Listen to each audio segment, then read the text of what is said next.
Okay, so in the last video we talked about integration by parts that lets us integrate things of the form u dv, where u is some function, dv is the derivative of some function, and this is equal to uv minus the integral of v du.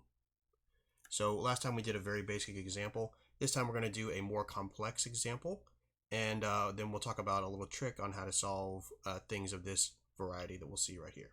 So the problem I wish to solve is the integral of x squared e to the x dx. So again, we could try to do a u substitution and a couple of other things here, but that's not really going to help us here. But what we have is a situation where we can use integration by parts. Now, we also mentioned last time that our u should be the thing that generally goes to 0 if you keep taking derivatives. In our case, that's the x squared. And then the dv is everything else. All right, so we'll label our stuff.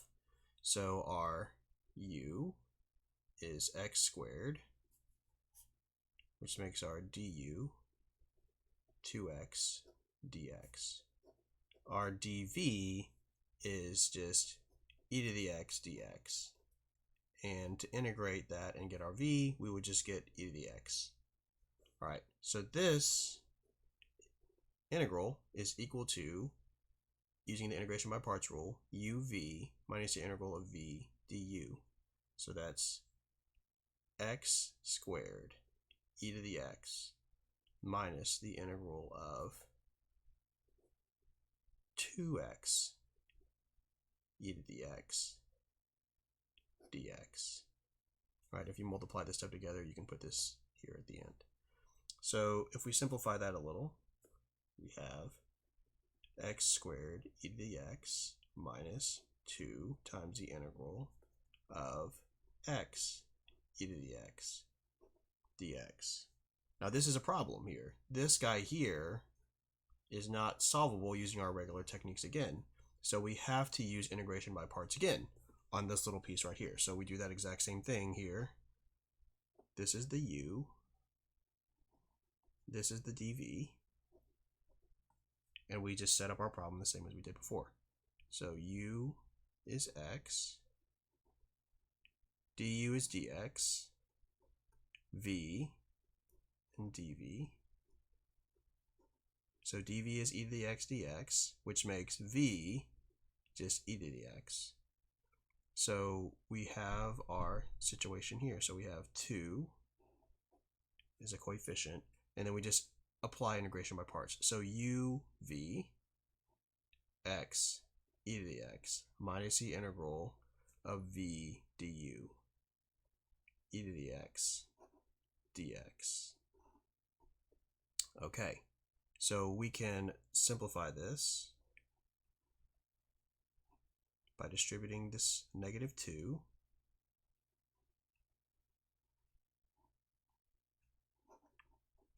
and bring down this term out front that we had to start, like that. Now we know that the integral of e to the x is just e to the x.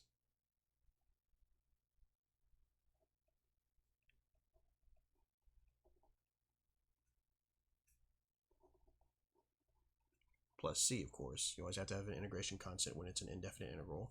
So our original problem was the integral of x squared e to the x dx. So here you see that we actually had to do integration by parts twice, from here to here, and then this simplified to this, but this part here required another integration by parts. So when you have repeated integration by parts where it actually resolves, so the u eventually goes to 0, then you can actually use a trick called the tabular method.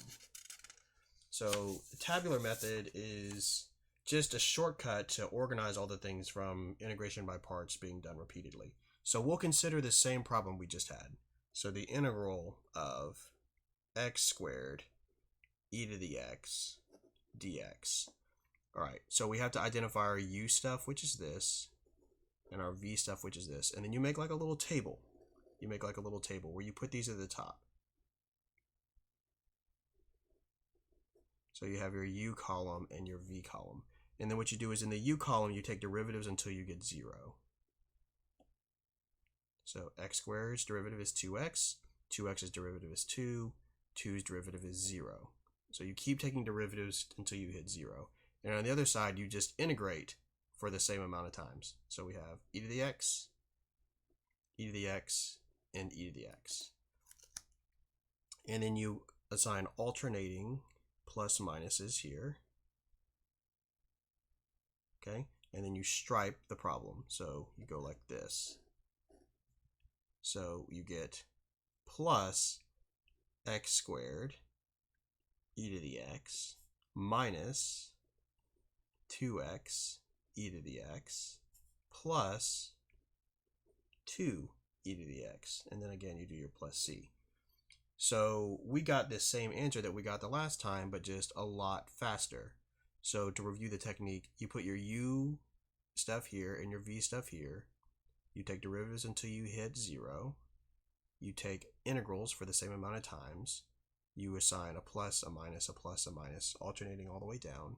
And then you stripe it here kind of on these diagonals. You multiply and add together, accounting for the signs.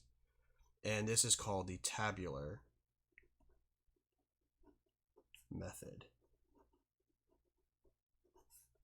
And this is really useful when you have high-powered polynomials here out front. You could imagine that we could get away with doing regular integration by parts for, say, x cubed, but if you could imagine doing this for, say, x to the 10th or something, this would get really hairy really fast. And I also made the problem simpler by using e to the x instead of e to some other function here, but that would actually make the problem worse if this had, a constant up here or some other function in here. But tabular method is like a really powerful tool that you can use to shortcut your integration by parts. Generally, you're looking for sort of like a polynomial term and then like an e to the x or e to the 2x, something like that, or maybe a sine and a cosine. And we maybe can do another one of these in a different video. All right. Thanks.